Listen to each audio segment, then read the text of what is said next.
बिस्मिल्लाहिर्रहमानिर्रहीम। अस्सलाम वालेकुम नाज़रीन, आप देख रहे हैं प्रोग्राम हकीकत ये है और मैं हूं फ़रियाल वकार। नाज़रीन, आज हम बात करने वाले हैं कि पाकिस्तान में इस वक्त जो सूरत हाल है दहशत गर्दी के हवाले से वो बहुत ज़्यादा ख़राब हो गई और जिसके हवाले से एपेक्स कमेटी का इजलास भी हुआ, जिसमें चारों जो वज़राए आला हैं उन्होंने शिरकत की और दहशत गर्दी के हवाले से बात की गई, क्योंकि बलूचिस्तान और केपी जो है वो काफ़ी हद तक दहशत गर्दी की जद में है। लेकिन बलूचिस्तान के हवाले से जो है वो ज़्यादा डिटेल में बात की गई और जो आर्मी या हमारे कानून नाफिज करने वाले इदारे हैं उनको जो है वो ऑर्डर्स भी कर दिए गए कि एक ऑपरेशन जो है वो किया जाएगा और उस ऑपरेशन में दहशत गर्दों को ख़त्म किया जाएगा।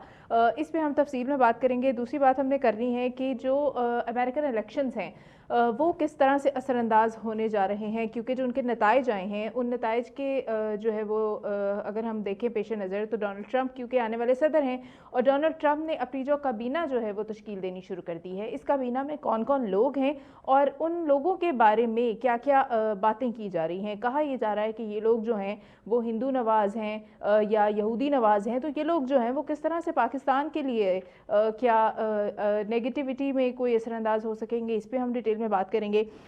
तीसरी चीज़ जो हमने बात करनी है वो करनी है यूक्रेन और रशिया की जो आपस में जंग है, जो कशीदगियाँ हैं उनमें शिद्दत इख्तियार होती जा रही है और इस पर अमेरिका का क्या किरदार होगा। मेरे साथ इस वक्त मौजूद हैं मिस्टर फैसल इदरीस भट्ट, जो कि हमें यूएसए से ज्वाइन कर रहे हैं। भट्ट साहब, आप तो अमेरिका में हैं, लेकिन अफसोस ये है कि पाकिस्तान में पीछे जो सूरत हाल है दहशत गर्दी के हवाले से वो कुछ थम नहीं पा रही, बल्कि मज़ीद वर्स्ट होती जा रही है। एपेक्स कमेटी का इजलास हुआ था, आपको पता है, जिसमें दहशत गर्दी के हवाले से बात की गई, क्योंकि आमतौर पर उसमें दहशत गर्दी के हवाले से ही बात की जाती है। तो बलूचिस्तान के हवाले से बहुत इंपॉर्टेंट उसमें बातें हुई, जिसमें एक ऑपरेशन जो है वो भी हेल्ड करने के हवाले से बात हो गई है। तो ये मुझे बताइएगा कि बलूचिस्तान में जो हालात हैं, जो कशीदगियाँ हैं, उनके अब जो ऑपरेशन किया जाएगा वो क्या सिर्फ बलूचिस्तान तक रहेगा? बलूचिस्तान की दहशतगर्दी इतनी जो है वो हमारे लिए अहम है कि उसे सॉल्व करना पहले ज़्यादा ज़रूरी क्यों है? ऐसा क्या टारगेट है दुश्मन का बलूचिस्तान को लेके जो बलूचिस्तान को पहले कवर करना हमारे लिए ज़्यादा ज़रूरी है? बिस्मिल्लाहिर्रहमानिर्रहीम। इंतहाई दुख और तकलीफ की बात है जो गम और गुस्सा पाया जाता है एक मखसूस जमात के हवाले से। उसकी बुनियादी वजूहात में से एक वजह जो है वो ये है। इन्होंने एक बयानिया क्रिएट किया कि डॉलर्स के असूल के लिए ये दहशत गर्दी जो है इसको फरोग दिलाया जाए। तो हम्म। जो इस वक्त हमारे भाई बेटे बहन बहन हमारे जो लोग हैं वो इस वक्त जंगलों में बैठे हैं, पहाड़ों पे दहशतगर्दों की जदीद असला हम्म। और जदीद इंस्ट्रूमेंट्स के आगे एक हमारे और उनके दरमियान एक सीसा प्लाई दीवार बन के खड़े हैं और उनकी शहादतें भी हो जी। रही हैं। और वो दिन रात इनके सामने अपने सीने तान के खड़े हैं और कई जो हैं वो जान शहादत शर्मा जाते हैं। मैं ये समझता हूँ कि पाकिस्तान का वाहिद इदारा है अफवाज पाकिस्तान या मुसल्लह अफवाज की मैं बात करूंगा, इन्हें ये बात बताई जाती है, बावर कराई जाती है और वो इस पे कायम रहते हैं।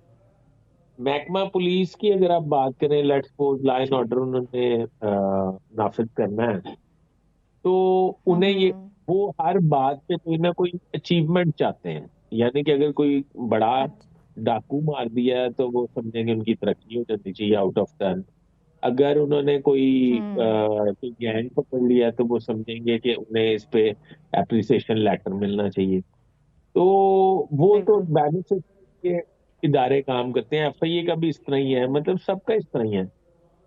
मैं कोई मखसूस हम्म। पुलिस को क्रिटिसाइज नहीं कर रहा, पर ये वाहिद ठीक है। ऐसा महकमा है यहाँ ख्वाजा पाकिस्तान का जो हमारे से बाला बालाई अपने सीने भी छिलवा लेते हैं दुश्मनों से, गद्दारों से हम्म। और ये जो दहशतगर्द हैं इनसे, और हमारे तक उनकी हम्म। वाइब्स भी नहीं आने देते।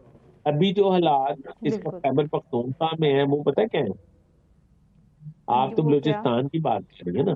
खैबर पख्तूनख्वा में जो हाँ। हालात हैं वो इस वक्त ऐसे हैं कि अली अमीन गंडापुर जो यहाँ के रहने वाले हैं जिस गांव के, मौलाना फजल रहमान भी उधर की रहने वाले हैं, अलीमीन गड्डापुर भी वहाँ के रहने वाले हैं, गवर्नर खैबर पख्तूनख्वा भी उधर के रहने वाले हैं।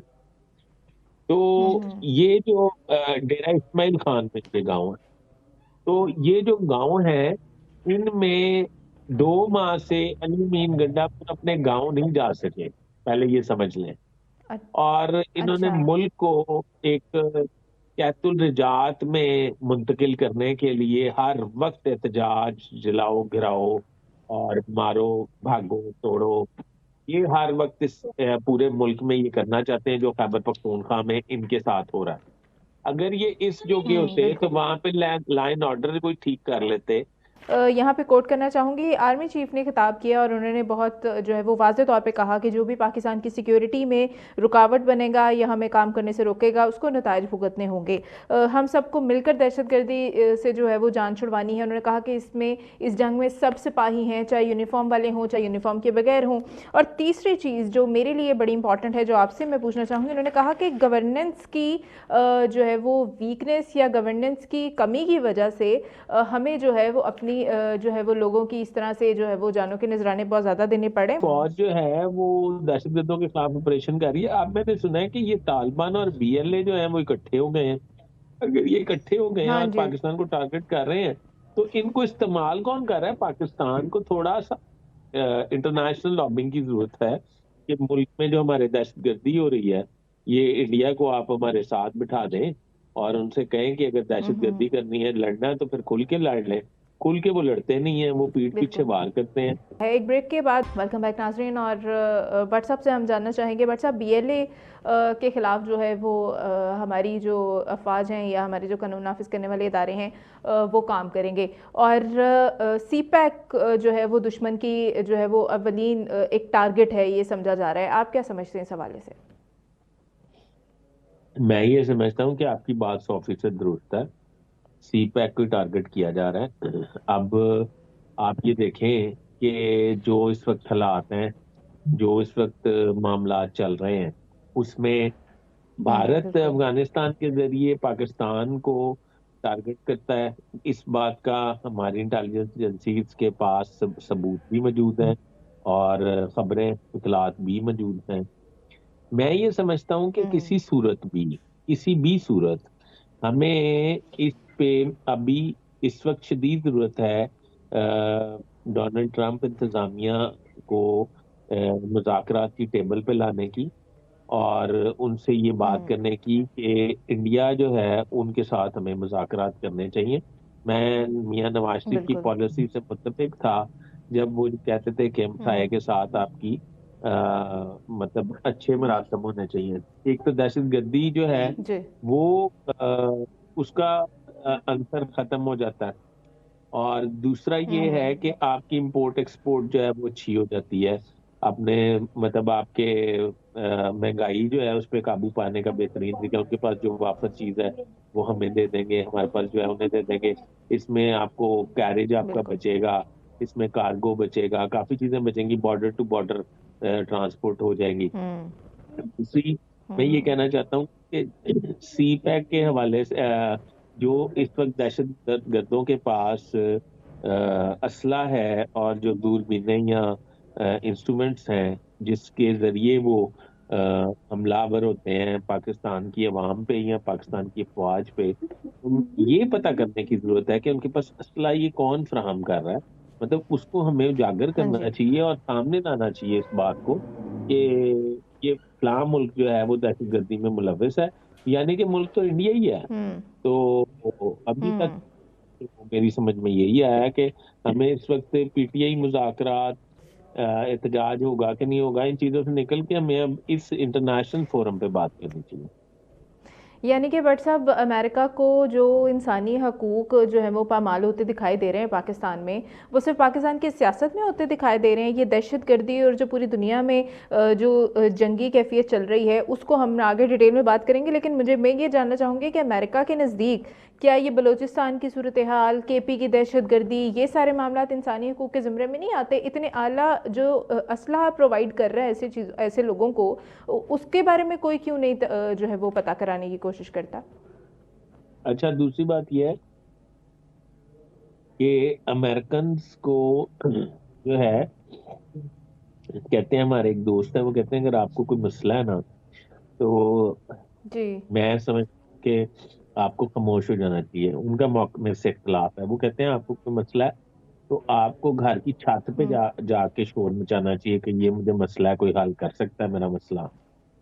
कहने का मकसद ये है हम्म। कि पाकिस्तान, अमेरिका को पता है या नहीं पता, ये एक सेपरेट सवाल है। सवाल ये है हम्म। कि जरूरत इस चीज की है कि हमें उनसे सफारती तौर पे बात करनी चाहिए। ठीक है।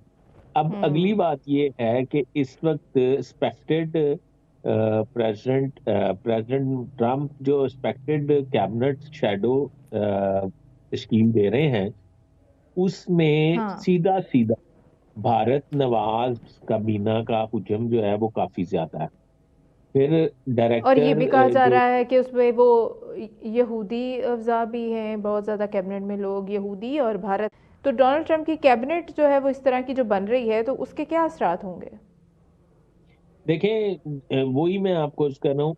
जब जो इंटेलिजेंस सरबराह, जॉइंट इंटेलिजेंस एजेंसीज की सरबराह बन रही हैं, वो, उनका खास तौर पे कोई ताल्लुक तो नहीं है इंडिया से, पर हम्म।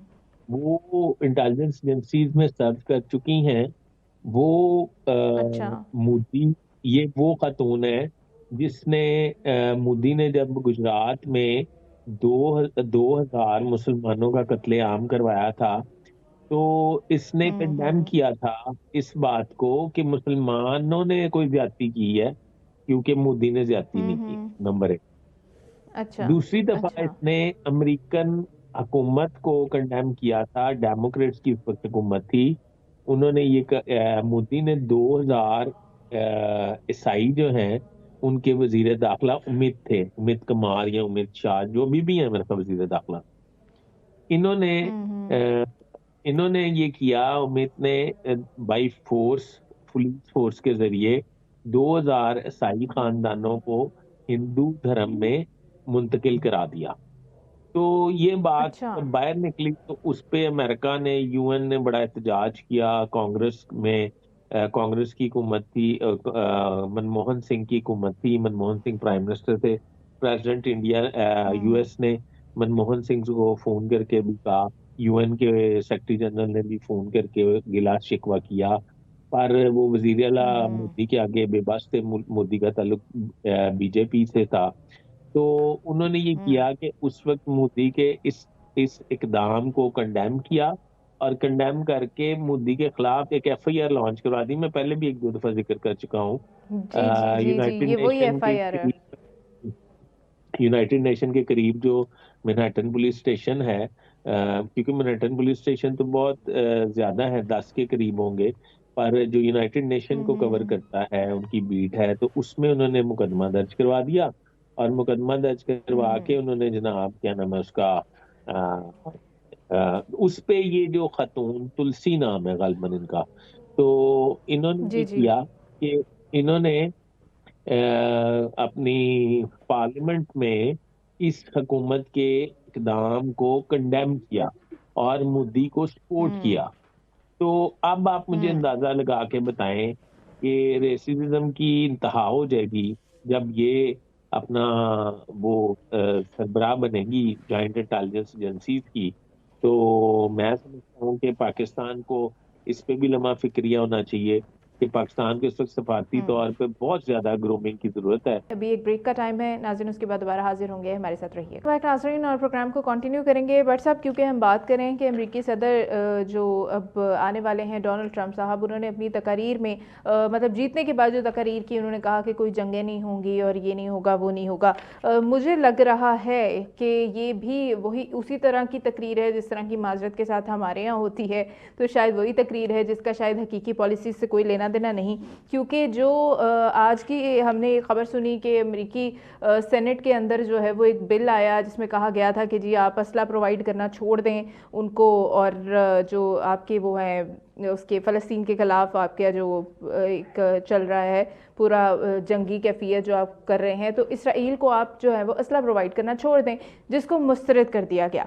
ये मुस्तरद हो गया, यानी कि हम असला प्रोवाइड करेंगे। तीसरी चीज़, जो यूक्रेन और रशिया के हालात हैं उनमें जो है वो शिद्दत आ गई है। आप क्या समझते हैं, क्या डोनाल्ड ट्रंप वाकई जंगें ख़त्म करने जा रहे हैं?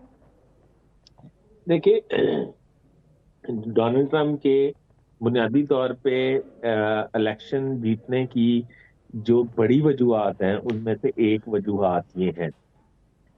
मैं आपको एक वाकया सुनाता हूँ कि John F candy American president थे। जी। उन्होंने थोड़ी इन्वेस्टिगेट किया तो उन्होंने एक इंटेलिजेंस एजेंसी के सरबराह को बुलाया और सरबराह को अच्छा। बुला के ये कहा कि दुनिया में जितनी जंगें हो रही हैं वो मैं इस नतीजे पे हम्म। पहुंचा हूं कि आपकी कारस्तानी है, इस हम्म। वजह से हो रही है। हम्म। अब मैं खुल के तो नहीं बात कर रहा, पर उन्होंने कहा जी किस वजह से जी। हो रही है। उन्होंने कहा कि जी। ये जो है ये बंद करा दें तो यहाँ मैं ये इदारा हम्म। डिसॉल्व करता हूँ। तो हम्म। इदारा तो डिसॉल्व नहीं हुआ, शॉर्ट शॉर्ट ही बता रहा हूँ। जॉन एफ कैंडी जो है कुछ अरसे बाद मर्डर हो गए थे। अच्छा, अब अच्छा। सूरत हाल ये है कि डोनाल्ड ट्रंप जो है, डोनाल्ड ट्रंप का इसमें कोई शक नहीं है कि उसका इरादा पूरा जंगें बंद करने का। और मुझे लगता है कि जिस तरह हम्म। का वो कर आदमी है वो कर भी लेगा। अभी क्योंकि अच्छा। बाइडन इंतजामिया, बाइडन हुकूमत है, और मुझे ये लगता हम्म। है कि वो बाइडन जो है वो डोनाल्ड ट्रंप को टफ टाइम दिलाने के लिए ऐसे डिसीजंस कर रहे हैं ताकि वो आके उनको अनडू हम्म। करें तो उनको रिएक्शन बहुत ज्यादा आए। उसको नाकाम करने के वाले से डेमोक्रेट्स जो हैं वो ऐसी चीजें कर रहे हैं, पर डोनाल्ड ट्रंप मेरा ख्याल है कि पूरी कोशिश करेंगे इनको अनडू करने की, पर हम्म। वो उनके लिए मुश्किलात और एक कांटों की सेज बिछा रहे हैं। आप समझ नहीं ना आप, कि मतलब वो ठीक है, इतनी ठीक चीजें है, खोल ठीक है। रहे हैं कि जिन्हें बांधना बड़ा मुश्किल हो हम्म। जाएगा। ठीक है, यानी कि अभी हमें वेट करना होगा इस चीज़ के लिए, जब तक कि ट्रंप ऑफिशियली आ नहीं जाते। अच्छा, और अभी तक जो अमेरिका की सपोर्ट थी वो यूक्रेन और रशिया की अगर बात कर लें तो यूक्रेन की तरफ थी, लेकिन कहा यह जाता है कि जो रशिया के जो है वो प्रेसिडेंट हैं पुतिन साहब, उनके डोनाल्ड ट्रंप साहब के साथ ताल्लुकात अच्छे हैं। और जब भी डोनाल्ड ट्रंप जीतते हैं तो उसमें ये भी कह दिया जाता है कि रशिया की कोई इन्वॉल्वमेंट हुई है इलेक्शन के अंदर। तो बताइएगा कि अब जब ट्रंप आ जाएंगे तो फिर अमेरिका क्या दोबारा यूक्रेन के साथ ही होगा या रशिया के साथ स्टैंड करता देख रहे हैं? मैं ये समझता हूँ कि दुनिया में जाती मरासिम जो हैं वो सफारती मरासिम से बहुत पीछे रह जाते हैं। तो हम्म। अगर तो डोनाल्ड ट्रंप यूक्रेन के साथ खड़े होंगे तो फिर जाहिर बात है कि हाँ जी। रशिया उनके खिलाफ हो जाएगा। तो अगर वो रशिया के हम्म। खिलाफ खड़े होंगे तो जाहिर बात है उनकी पॉलिसी ब्रेक हो जाएगी। यूएस की जो पॉलिसी है यूक्रेन को सपोर्ट करने के लिए, हम्म। मेरे ख्याल में वो कुछ सुलह जो हम्म। वाला किरदार अदा करेंगे और इस मामले अच्छा। को बंद करने के लिए कोशिश करेंगे। और मेरा ख्याल है ये बात आपने ऑन रिकॉर्ड रखनी है किसी दिन, कि मेरा ये ख्याल है अच्छा। कि वो इब्तिदा अपनी रशिया और यूक्रेन से ही करेंगे। मतलब ये जंग बंदी की अच्छा। जो इब्तिदा है ना, इस पॉलिसी की जी। जी। इब्तिदा वो यहाँ से ही करेंगे। ये आपने पहले भी बताया हुआ है मुझे एक प्रोग्राम में ऑन रिकॉर्ड। हाँ, तो ये मतलब अच्छी बात है, दुनिया में जंगें नहीं होनी चाहिए, मुज़ाकरात टेबल पे बैठ के हल होने बिल्कुल चाहिए। ठीक है, बिल्कुल ठीक है। और बट साहब, अब आपसे जानना चाहूँगी, ये तो हो गए हमारे इंटरनेशनल मैटर्स। थोड़ी सी अगर आपकी इजाज़त हो तो हमारे पाकिस्तान के अंदर भी एक चीज़ हो रही है, अगर आपके सामने रख दी जाए तो। क्या? जो हमारे, आपको पता है कि पीपल्स पार्टी में और नून लीग में, मतलब हुकूमत में आपस में थोड़े से चीज़ों के ऊपर जो है वो इख्तलाफात हैं, कुछ मामलात हैं जिन पे कहा यह जा रहा है कि बिलावल भुट्टो साहब ने 9 रुकनी एक कमेटी तश्कील दे दी है, जिसका ये काम है कि वो सारे मैटर्स को सॉल्व करेगी और हुकूमत के और इनके जो आपस में मामलात हैं उनको तय करेगी। मुझे बताइएगा कि ये एक तो क्या मामलात हैं और ये वाकई तय हो जाएंगे या कहीं इसकी वजह से हुकूमत की मुद्दत पे कोई असर तो नहीं आएगा? देखिए, मैं आपको एक अर्ज करता हूँ, ये जो इत्तेहाद है ना नून लीग और पीपल्स पार्टी का, ये नेचुरल इत्तेहाद नहीं है। जब बिलावल भुट्टो ने मामला तय करने होंगे तो वो जाएंगे प्राइम मिनिस्टर के पास और तय कर आएंगे, कोई इशू ही नहीं है। प्राइम अच्छा। मिनिस्टर रेडी बैठे। अच्छा। ये जरा हम्म। अवाम के लिए फेस सेविंग है कि हमारा इनसे इस बात पे इख्तलाफ है, इस बात पे इख्तलाफ है, इस बात पे इख्तलाफ है, यानी कि वो राज्य के नून हम्म। लीग को जलील कर रहे हैं। बात समझिए आप? अच्छा। यानी कि उनका ख्याल है अच्छा। कि हम हुकूमत में हैं भी और नहीं भी हैं। अब बिल्कुल ये बिल्कुल जो फड्डा बिल्कुल, और थोड़ा सा सारा शुरू जिम्मा जो हुआ, है वो तो नून लीग पे जाता है। मैं अर्ज करता हूँ, ये जो फड्डा शुरू हुआ है, ये आप अंदाजा, कल मुझे एक किसी मेरे दोस्त ने शेर भिजवाया कि जब मैं छोटे लोगों हम्म। की मतलब उसका वो बताने लगा हूँ, उसकी फहम बताने लगा हूँ, मतलब जी नस्ल जी। टाइप नहीं सुना सकूंगा शायद, कि जब मैं छोटे लोगों की हम्म। फहरिस्त बनाने बैठा तो तमाम बड़े लोगों के नाम उसमें आ गए। ठीक है ना? ठीक है। तो कहने का मकसद हम्म। ये है कि ये लड़ाई आपको पता है क्या है? ये लड़ाई क्या? है जनाबे वाला डीसी डीपीओ की ट्रांसफर की है। उफ, इतनी मतलब चेयरमैन, वाकई अब समझ आ गई कि क्या बातें हैं ये। हाँ, चेयरमैन सेनेट जो है, उनका ये ख्याल है कि डीजी एमडीए, यानी कि जिस तरह एलडी हम्म। होता है, एफडी होता है, डीजी एमडीए डेवलपमेंट अथॉरिटी, वो एक मखसूस हम्म। अफसर को लगवाना चाहते हैं। उन्होंने चीफ मिनिस्टर साहिबा से 2-3 दफा इस बात का शिकवा किया और कहा कि मतलब उसको बदल दें और इसको लगा दें। चीफ मिनिस्टर इस बात पे बज़िद हम्म। हैं कि वो कहती हैं कि अगर उसके खिलाफ कोई कंप्लेंट है तो बदल देती हूँ, पर ये नहीं होगा जी। कि फलां को लगा दूं, लगाऊंगी मेरिट पे। अच्छा, अब दूसरी बिल्कुल बात, ठीक है। यार खां में डीसी और डीपीओ वो लगवाना चाहते हैं।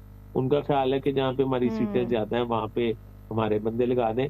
तो ये पिछले दिनों एक कॉल लीक हुई थी, जिसपे मेरे ख्याल आपने और मैंने भी लॉक किया था, या मैंने अकेले किया था, किस जिसमें बारे में? गवर्नर साहब कह रहे थे कि एसपीओ को सेटिस्फाइड कर रहे थे कि मैं फिर प्राइम मिनिस्टर को गया ते पढ़िया ते उत्थे गल हाँ हुई हाँ। ते मैं पूछे आते बिल्कुल। उन्होंने फिर पावर मिनिस्टर दी बुला के बड़ी लगारी साहब दी बेइज्जती की थी और इस तरह की बातें। जब इस लेवल पे बिल्कुल काम सही। हो रहे हो एक एसपीओ की तैनाती हाँ। के लिए, और एसपीओ उनका शुक्रगुजार हो रहा था गवर्नर साहब को, और ये लालच दे रहा था कि मैं उधर लगूंगा तो आपके आइंदा के हल्के के मसाइल भी हल करूंगा और उधर लोग आपके वोटर्स भी ठीक है। बढ़ाऊंगा। ठीक है ना?